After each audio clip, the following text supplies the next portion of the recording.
tere, minu nimi on Eero ja kui eelmine kord me lisasime oma mängule avakuva, siis seekord me lisame lõppu ekraani, mis ütleb, kui palju punkte sa said. Selle jaoks on meil vaja teha päris mitu asja. Kõigepealt on vaja luua meil see pilt, mis me seal lõpus kuvada tahame. Aga mida mina teen on see, et ma võtan meie vana pildi ja duplikeerin seda. Avanda ja redigeerin ta nii, et kogu pilt oleks hall.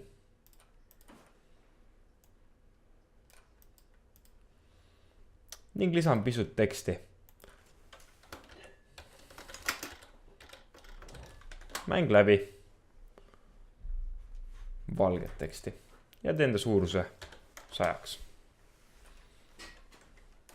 Valmis. Nüüd ma teen uue ruumi.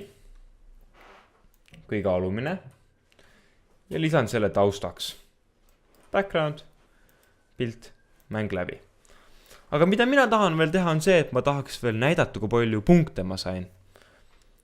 Selle jaoks on meil vaja teha natuke programmeerimist. Me peame tegema controller 2. Controller 2, millele me samuti pilti ei anna. Ning lisame eventi, et kui me hakkame joonistama siis kasutajaliidest, siis otsime joonistamine, jooniste väärtus, paneme pealkirjaks sinu punktid. Ja selle väärtus on global punktid. Ning tema asukohaks ütleme 400 ja 450. Neid võib pärast muuta. Lisaks, kuna me tegime endale fondi, saame vajutada set font, aga see peab olema siis kõrgemal, enne joonistamist peab selle panema paika. Ning me võime ka panna fondi värvi. No näiteks kasutame hetkel musta. Proovime. Ärme unustage seda ruumi lisada.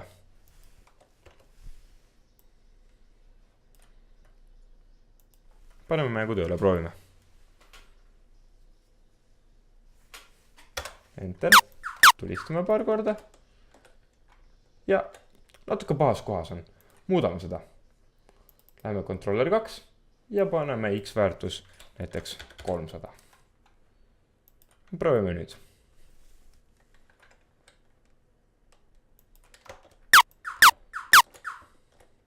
Sinu punktid 3. Loomulikult oskad sina kodus parema teha, seega jõudu tööle!